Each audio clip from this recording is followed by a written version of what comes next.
The Tradouw Pass lies on the popular Route 62 between Montague and Berrydale, both towns which attract tourists by the droves, and each has its own special mystique and charm. This pass should not be confused with the Thomas Bain-designed Tradouw Pass, which lies another 10 kilometers to the east and further to the south of Berrydale. The Wilde-Hondskloof-Hoogte Pass runs back-to-back with this pass, and together the two passes form one long pass of over 15 kilometers.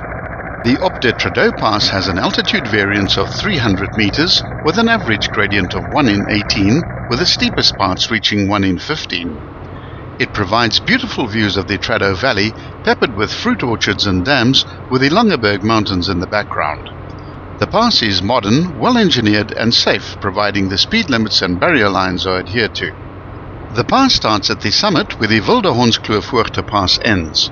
If you're traveling eastwards, the pass will present as a continuous descent of 5.3 kilometers.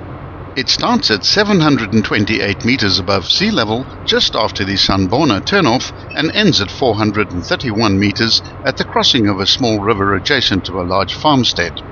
In the aerial simulated flyover, the scars of the old road can still be clearly seen on the left-hand side of the road, following a more convoluted route down the mountainside.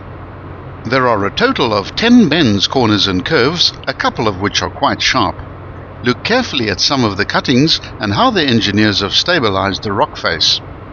After the pass ends, it's another 15 kilometers before you'll arrive in the town of Berrydale. There's plenty to do in both Montague and Berrydale. Both of these towns have become popular weekend destinations by city dwellers seeking some adventure, peace and quiet. There's a vast array of eateries and accommodation options available. Berrydale officially gained municipal status in 1921 and has a population of approximately 3,500 inhabitants. There's a fertile valley lying between the coastal belt and the Karoo, enclosed by the Langeberg and Swartberg mountain ranges. To call this region the Little Karoo is something of a misnomer. Geographically, geologically and scenically, it's not part of the Karoo, but supports unique features of its own that ensure its place as a very special part of South Africa. Some of the earliest recorded visits to this area were done by Isaac Schryver and his party, who were sent to this region in 1689 by Simon van der Stel, and Lady Anne Barnard, who travelled in the Overberg and the Little Karoo in 1798. It only takes about 4 minutes to drive the pass, and it ends at the 5.3 kilometer mark at the crossing of a small river at an altitude of 429 meters above sea level.